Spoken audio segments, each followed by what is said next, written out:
Vegans Retro Remix.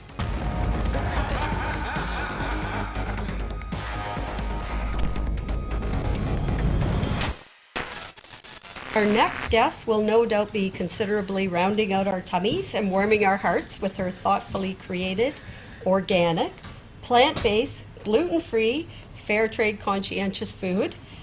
You've checkmarked a lot of boxes there. Yes. Consumer health, environmental sustainability, and corporate responsibility are all very important to their operation, not to mention the deliciousness of the recipes. Please welcome vegan meal plan magician and caterer extraordinaire, Jen Davies-Mifsud of 33 Kitchens to Calling All Vegans. Thank you. Thank you very much for coming. Quite the intro, huh? Yes, that is. 33 Kitchens. Yes. Tell us a little bit, what's the story behind the name? Behind the name. Well, I don't know if you know anything about numerology, but the 33 comes from my life path in numerology, or the life lesson. And I kind of had this feeling a few years ago that there was something I was supposed to be doing, and I couldn't quite figure out what it was. So one winter I was shopping, I was Christmas shopping, and I was in Indigo, and I felt really drawn to the occult section, and in particular numerology books. So I picked it up, I did my own numerology, and it kind of led me into knowing that I wanted to open my own business, and it had to be centered around food somehow, and kind of get people educated about what was going into their foods, because I'd spent a lot of time reading food labels. I had kids who had intolerance issues, and I was just amazed at the gross things that were allowed in food. And then as I progressed, I became more interested in veganism, and so many people were gluten-free. So anyways, when I found that 33 was my life path, that's when I discovered I wanted to start the business. So I decided to name it 33 Kitchens. Yeah. Very cool. Do you have a background in food at all, other than eating it? Just an innate gift that I've been you eating have. it since birth. Yeah. No, I don't God, actually. Me too. No, I've always been really interested. So I don't know if you guys remember on PBS on the weekends, they used to have like Julia Child was on. Yep. A lot of those old school Wolfgang Puck, and I would just be glued to the TV all weekend I'm back long. from the Graham Carr days, the Galloping Gourmet, and he used to Oh, get, I remember like, him. Yeah. Plastered drunk. throughout the Yeah, show. Yeah. And Walk With Me. And I remember, Walk with Yan, he was great. Walk with Yan, yeah. So I watched all those shows, and then when the Food Network came out, oh my gosh, I was in my glory. I could watch people making food all the time, but I was never really trained for it. I'd always really liked food, but I was more interested in the nutritional part of food than the actual making of food until I, had my own kitchen, and that's when I really started to get creative. I just felt really, really compelled to just open up people's minds to what they were eating. There's so much mindless eating going on that I think that people would be shocked. Where is 33 Kitchens, and where does that magic take place? So I'm actually able to operate right out of my home. I get inspected once a year by the health inspector. And so I'm in North Burlington. So where I am, I'm actually pretty far from, I'm trying to think where the closest vegan restaurant is probably downtown Burlington. How would you describe your menu then? My menu, I would say, is mostly comfort food. They're trying to please a lot of different people. So they might have some gluten-free people, they might have some dairy-free people. And so rather than, try to find different food for everybody, they'll just come to me, and then that way I can cover all their bases. So they'll really, it's really fun because I get to be creative. They ask me just to come up with something. So they don't go on the menu and say, oh, we want this and this. They say, okay, we have this many people, we want a light lunch or, a full dinner, what ideas do you have? And I'll usually come up with 3 quotes. I love the number 3, so everything's so You don't come up with 33 Yeah, what is your own favorite item on my menu? Yeah. Oh. Not that it's bad, Yeah. it's like picking a favorite child when you're a parent. Yes, I know. Don't ask me that. They're going to watch this. I don't think I can hold out much longer here. Tell us a little bit about what you brought today. All right. So I did bring you some sourdough today. So one of my sourdough creations are the cinnamon rolls there. So they're not quite as sweet as a normal cinnamon roll might be, but I do have extra frosting if you want that. No, I'm all about savory myself. But Oh, like okay. I say, Yes, I know. Yeah. Me too. Well, I think I'm going to at least try one. Do you want to at least have a bite soon? Oh, yeah. No, you give it. Thank you very much. I appreciate that. Now, I'll have to continue asking questions because anytime there's food, Alec gets real quiet at the end of the conversation. Mysteriously, I get silent. I don't know why. Yeah, that's right. And then sometimes the camera pans over and you see all this stuff in his beard. Yeah, and- that has been reading. What happened to that cinnamon roll? that you Oh, had? I still have a bit over here. Oh, I see. Or time to get on the bowl. Okay. I need to save space for some of this other I know. amazing Yeah. stuff. So tell us a little bit about some of these other things while we go through. Okay, so we also have just double chocolate cupcakes there. So, like Sue mentioned earlier, all of the chocolate I buy is fair trade and organic. So there's lots of that in there, and there's also a chocolate ganache in the middle that I made. This here is an African peanut stew. So it's pretty sounds typical, really good. except that I've also added some sprouted lentils. So something I try to do is, I try to sneak a little bit of healthy stuff into everything. I usually, especially with kids, right? Yes. You know? Oh my gosh. Yeah. Well, what I do for the kids is I actually puree this so they don't Oh, see yeah. any of it and they can eat it all. And then to go with the soup, there's some sprouted almond biscuits. So I do like sprouting a lot. It makes everything a little more nutritious, makes That's it for easier for sure. you to absorb the nutrients as well. So there's sprouted almonds in there, and then those are the teriyaki wings there. I love fries, and Listen, I that's don't not own a boring. deep fryer for good reason. Because I don't want to make fries. I would Yeah. eat them all the time. Yeah. So I would eat fries every day. Oh yeah, they are a simple pleasure in Yes. life, aren't they? Yeah, one of life's beautiful, So- simple. I ate a lot of fries when I first went vegetarian. Fries, beer, and garden salad. Yes, That's that's what- exactly. that's all The you can things order that you in a know you restaurant, can get right? out of the restaurant or the pub, right? That's Yeah. right. Yep. We're in the midst of a 6 major extinction of life on this planet. Paper or plastic is really not the question at this point. It's life versus a bare rock. High voltage, keep out authorized personnel. What's going on back here? This movement that was so honorable and so impassioned has turned into something completely different. It's all become, how do we continue to fuel this destruction?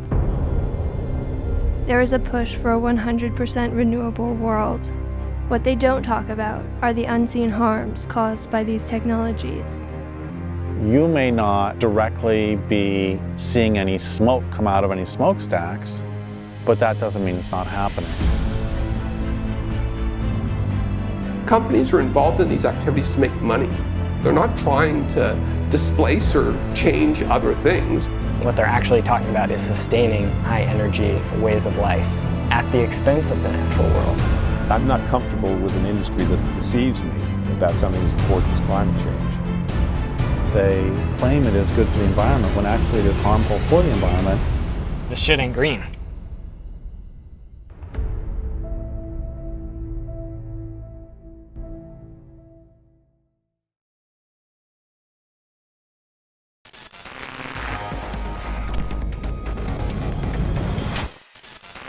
Our first guest has started a business that is the beginning of something royally good. I've ripped off all of your stuff that you've said online. stuff. It is. Please welcome Gabriela Cortez of TheQueenVBoutique. That's me. Hi. Yay, she's here. So thanks so much for dropping by. I know you're a one-woman operation, I am. so we appreciate you taking time away from the shop. So. No problem. I put a little message everywhere telling everyone we'll be open at 2. Well, we because, thought they'd all I'll be here. be piling in here then. They're outside with signs. Oh, I see. Your entourage, right? Yeah. I know. What's the sort of products that you carry? I'd like it to be a little bit of everything. So it started with just skincare and soaps and shampoos, and then I started adding cleaning products for the home, for your dishes. Then there was a special section for baby care, products for men or with beards, and because they wanted their own little section. So I was like, fine, I'll make a section for them. We found a great company in Quebec that makes sunscreen in mason jars, vegan natural sunscreen mason jars, and that actually works. And we couldn't find it anywhere else. And I love that. That actually works. yeah, well, because some of them, Yeah. a lot of products don't, and they're natural and they're raw, and it's great. You put it on and nothing, and it really doesn't. I've work. spent 30 years looking for proper deodorant and toothpaste, But I mean, now there's great options. Are you actively seeking out more, or are businesses now reaching out to you, or is it a little Both. bit of each? Both. That's why I go to as many events as I can.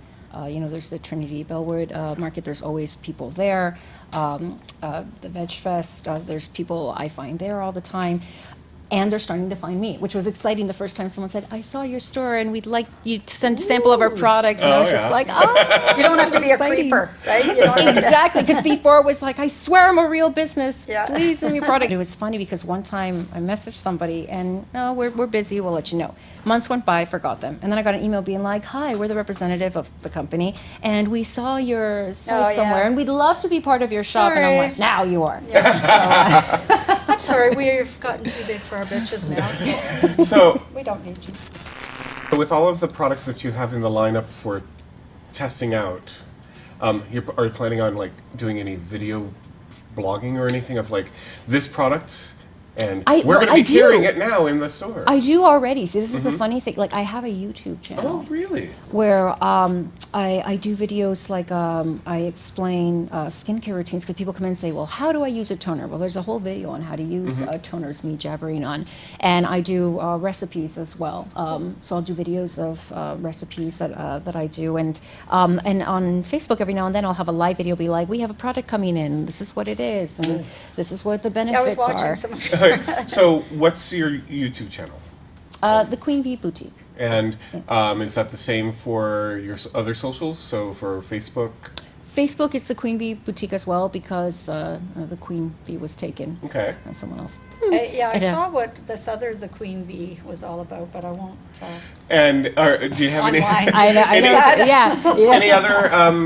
Any other social media to be able to find you? Well, there's Instagram.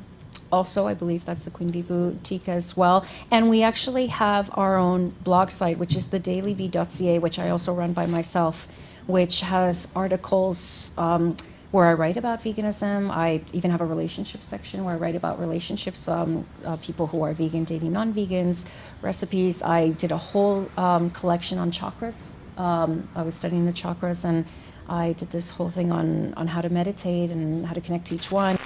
When I was working as a chef before I became vegan, so I was a chef and working with animal products, where our teachers in culinary school told us, you are not a real chef, you are not a real strong person unless you can actually kill or work with animal products. And they drilled that into us.